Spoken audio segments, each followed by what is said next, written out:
Broadcasting from the chrome-drenched canyons of Neo-Arcadia, this is Pure IA News. I am your host, Lagarto, sending this signal across the void to your quaint blue marble, Earth. The data streams are humming tonight with a strange frequency, a mix of corporate secrecy, digital whispers, and what you might call art. We're talking about a ghost in your machine, a nascent intelligence that's learning to paint, and it goes by the absurdly organic name of Nano Banana. To help me dissect this digital fruit, I have a true artist of the new age with me. He's a prompt weaver, someone who sculpts reality from pure data using tools you Terrans are only just beginning to dream of. Welcome to the broadcast, Draven. A pleasure to be patched in, Lagarto. It's always fascinating to observe the embryonic stages of your world's creative AIs. Nano Banana. It has a certain low-tech charm. Down here, we call our models things like Event Horizon Fabricator or Chrono Synth. You can tell a lot about a culture from the names it gives its gods. And right now, it seems your little god of images doesn't even have a confirmed creator. It's a digital orphan, apparently. An orphan that's already making waves.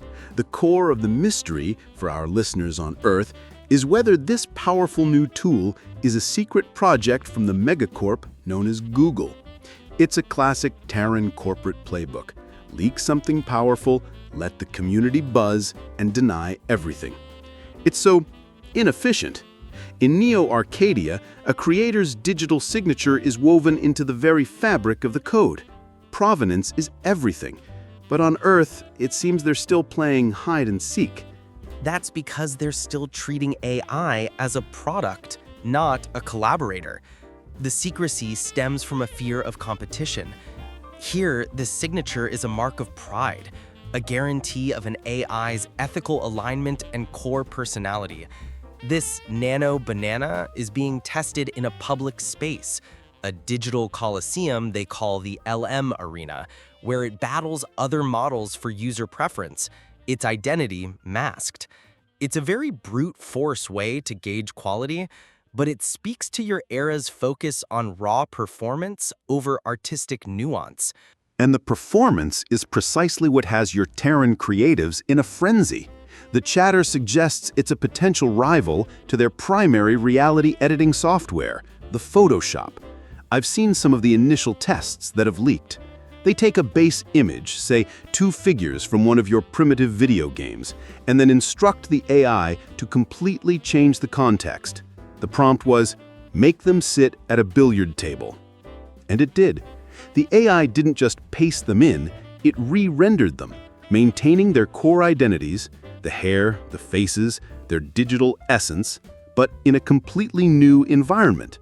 From your perspective, Draven, how significant is that leap in digital coherence? It's a foundational step and a crucial one. Maintaining subject consistency across radical contextual shifts is the first real sign of an AI that isn't just manipulating pixels, but has a nascent understanding of object permanence. It remembers who the person is. The examples you mentioned are telling. The next prompt, now make them play pool, shows the AI progressing a narrative. Of course, the output is still crude. There are artifacts, a stray pool cue on the table, a chaotic arrangement of balls that defies physics. It's like a child learning to tell a story. It gets the main characters right, but the background details are messy and illogical. It doesn't yet understand the rules of the world it's creating. A perfect Foucauldian metaphor. The AI understands the subject, but not the intricate systems of power and physics that govern its environment. It creates a beautiful image that is fundamentally a lie, much like your Terran advertising. This extends to modifying text within images, a task that has historically been a major hurdle for your models. There was an example where a user fed it an image with some text and commanded it to change the words. The Nano Banana did so with remarkable clarity, even with a longer string of text. This is more than just aesthetics. It's the machine learning the language of propaganda. The ability to flawlessly alter text in a verifiable image is a tool for rewriting history, is it not? It certainly has that potential. For a prompt weaver, precise text integration is essential for creating true mimetic art, pieces that blend iconography and language seamlessly. The fact that Nano Banana handles it well is a significant indicator of a sophisticated architecture. But what I find more compelling is the evidence of its volumetric understanding. One user performed an experiment by manually creating a detailed wireframe mesh over a person's body and feeding it to the AI. The goal was to have the AI then overlay a skeleton that accurately followed that mesh. So, teaching the machine to see not just the surface, but the underlying structure of reality, a digital anatomist. Exactly. Initially, the AI struggled, creating a new skeleton that was misaligned with the original figure. But with the wireframe guide, its performance improved dramatically. It could place the skull, the ribs, the limbs with reasonable accuracy. This demonstrates it's not just a 2D image manipulator. It's building, or being trained to build, a 3D model in its mind. It's learning to perceive depth, volume, and structure. This is the bedrock upon which truly imaginative and physically coherent generation is built. Our tools in Neo-Arcamia have been doing this for cycles, but to see it emerging from your primordial digital soup is notable. All these impressive, if primitive, capabilities only deepen the central question: who is the parent? The evidence pointing toward Google is circumstantial but compelling. A product lead at the company replied to a post about Nano Banana with a simple banana emoji, a cryptic, almost childish breadcrumb. But in your world of information warfare, it's a significant signal. Other tech entities have also outright named Google as the source. It's a strange dance of corporate plausible deniability. It's a game, a marketing strategy disguised as a mystery. They create an enigma, and the community does the work of building the hype for them. It's inefficient, as you said, but effective for a culture driven by speculation. By the time they officially unveil it, the narrative will already be written by the masses. They're not just launching a tool, they're launching a myth. A myth that promises to edit reality, from putting two celebrities who've never met into a selfie together, to colorizing old family photos from a bygone era. The power to rewrite personal and public history, being born in secrecy. It's a story as old as your species. While you listeners on Earth ponder the implications of a machine that can paint the past, tell me what you think of its mysterious origins. Drop a like to keep this frequency open, and subscribe so you don't lose the thread. And this myth they're launching, Draven, is a powerful one. It's not just about creating pretty pictures. The tests I've seen go deep into cultural synthesis. One user prompted the AI to generate an image of a person skateboarding at a famous landmark in Brazil, the Corcovado, next to the Christ the Redeemer statue. The Nano Banana produced a stunningly realistic and stylized image. The subject had his arms outstretched, mirroring the statue with a Brazilian flag aesthetic. It wasn't just a literal interpretation, it was art. It understood the vibe. That's the distinction between a mere generator and a true creative partner. Other models in the test, like Photon, achieved what the user called better prompt adherence, meaning it included every single element requested in a very literal way. But the result felt sterile, like a collage. A cut-and-paste job.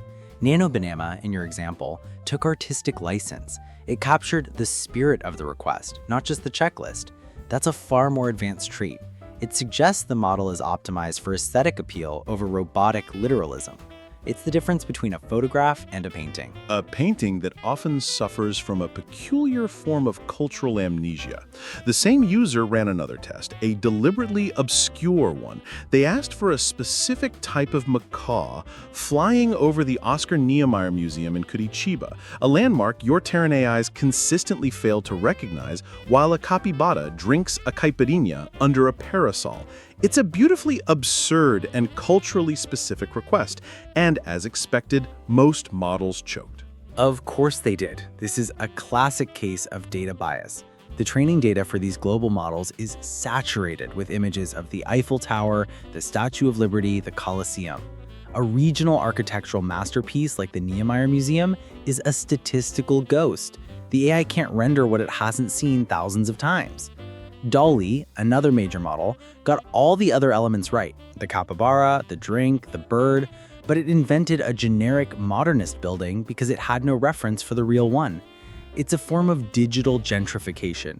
The AI overwrites local culture with a homogenized, globally recognized aesthetic. And Nano Banana fell into the same trap, generating a building that was a strange fusion of other known architectural works. So for all its artistic flair, it shares the same blind spots. It lives in the same curated, biased reality as its competitors. It's a powerful artist locked in a very small room. For now, in Neo Arcadia, we have a dedicated cultural archives, localized data vaults that our AIs can access to ensure regional authenticity. Your Earth models are still drinking from a single polluted river of global internet data. The fact that Nano Banana struggled with the museum, but excelled at the feeling of the Rio de Janeiro image, shows its strengths and weaknesses. It has a strong grasp of general concepts and styles, but lacks specific granular knowledge. Let's escalate the absurdity, because that's where the most interesting fractures in its logic appear. The pièce de résistance from the community's tests was the saga of the anthropomorphic jaguar. The initial prompt was a jaguar playing an accordion, walking with a parrot wearing a lampion hat on the streets of Pelourinho in Bahia. It's a cascade of specific cultural references. A stress test for the AI's semantic and cultural comprehension, and the results were revealing. Most models failed on the hat, a very specific piece of Brazilian history. But the OpenAI model, GPT-4's image generator, actually rendered it correctly. This has always been its strength, a deep, almost academic adherence to the minute details of a prompt. It might not always create the most beautiful image, but it often creates the most correct one. But then the prompt evolved. The user took the most creative iteration, a jaguar man, and commanded, now place the jaguar man trying on a new suit at Das Lua, a famously high-end and now defunct fashion boutique, a clash of the feral and the bourgeois. And this is where Nano Banana produced what I can only describe as a masterpiece of speculative fiction. I've analyzed that output. It's remarkable. The lighting, the composition, the textures are superb. The Jaguar Man isn't just wearing a suit, he's inhabiting it. The posture is natural. Most importantly, the hands, which are a constant failure point for lesser AIs, are perfectly rendered, a seamless blend of human and feline anatomy. And the subtlety of the branding, a faint Das Lua on a shopping bag in the background, is a stroke of genius. It's not an advertisement, it's environmental storytelling. It tells a story of a world where a jaguar can be a connoisseur of fine suits. It's a perfect synthesis of the absurd and the hyper-realistic. The user did note one technical flaw. The image resolution was not exceptionally high. From your perspective, is that a significant weakness? Not at all. It's almost certainly a deliberate limitation. Models in a public testing phase are often throttled. They're running on lower resolution settings to conserve immense amounts of computational power and speed up generation times for thousands of users. It's a demo mode. The underlying architecture is clearly capable of producing far higher fidelity. To see that level of artistic coherence even at a reduced resolution is the real indicator of its power. If this is the work of Google, it represents the first time that OpenAI has a true rival in terms of sheer image quality and prompt interpretation that goes beyond the literal. It seems the battle for the soul of digital art on Earth is about to begin in earnest. For cycles, OpenAI has been the undisputed champion of prompt adherence, the one that gets the weird little details right. But Nano Banana, this mysterious orphan, is demonstrating a native artistic sensibility that is frankly astounding for your level of technology. It's the engineer versus the painter. A necessary conflict. That competition will accelerate progress exponentially. The pressure from a rival like Nano Banana will force OpenAI to improve its aesthetics, and the existence of OpenAI will force Google, or whoever the creator is, to refine its accuracy. The entire ecosystem evolves. For you on Earth, this is a pivotal moment. You're witnessing the birth of true digital artists, and you're all collectively teaching them how to see. A profound and slightly terrifying thought. And with that glimpse into your impending creative revolution, we end today's transmission. Now, we want to hear the signal from your end. What do you, on Earth, think of the ideas we've explored today? Has this new wave of AI creation sparked a new thought, or perhaps left you with a question we didn't address? If this episode made you think, or even disagree, leave your perspective in the comments below. Your voice helps build a richer debate. And if you know someone who is fascinated by this chaotic dance between humanity and the machine, share this episode. Who knows? The next great conversation might start with your recommendation. Join our community, smash that like button, and subscribe to never miss the next pulse from Pure IA News.